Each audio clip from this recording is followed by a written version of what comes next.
பாபா நமக்கு அமைதியான பாதையை, அதாவது ஷிரடி வருபவர்களின் துன்பங்கள் தொலையும் என காட்டி வலியுறுத்துகிறார். ஷிரடியில் நுழைந்தாலே எல்லா துன்பங்களும் இறுதிக்கு வரும். மனித வாழ்வு இன்பம் துன்பம் நிறைந்தது.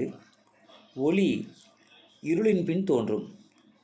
நாம் துன்பத்தில் தன்னம்பிக்கையின்றி பொறுமையை இழக்கிறோம். துன்பக்கடலில் அகப்பட்டுள்ள மக்களுக்கு ஷீரடி அமைதியை தரும். சாயின் தெய்வீகத்தின் சக்தி ஷீரடியில் நிறைந்து நமது நியாயமான பிரார்த்தனைக்கு பதிலளிக்கப்படும்.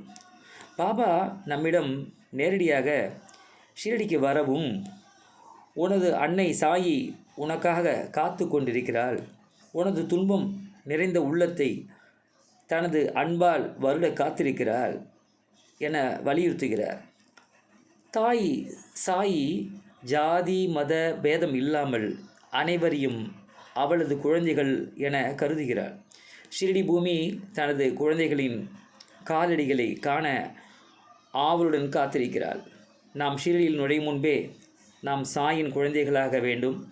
பொறுமை நம்பிக்கை என்னும் இரு ஆன்மீக நாணயங்களை பாபாவின் திருவடிகளில் சமர்ப்பிக்க வேண்டும்.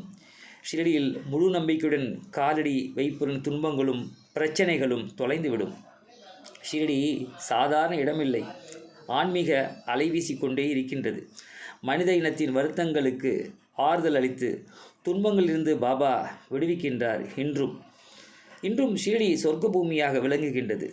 நாம் ஷிரடியின் நிழலில் பரமானந்தத்தில் என்றும் புதிய இன்பத்தில் திளைப்போம்.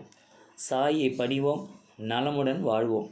ஸ்ரீ சச்சிதானந்த சத்குரு சாயிநாத் மகாராஜ் கி ஜெய். ஜெய் பஜ்ரங்க பலி கி ஜெய்.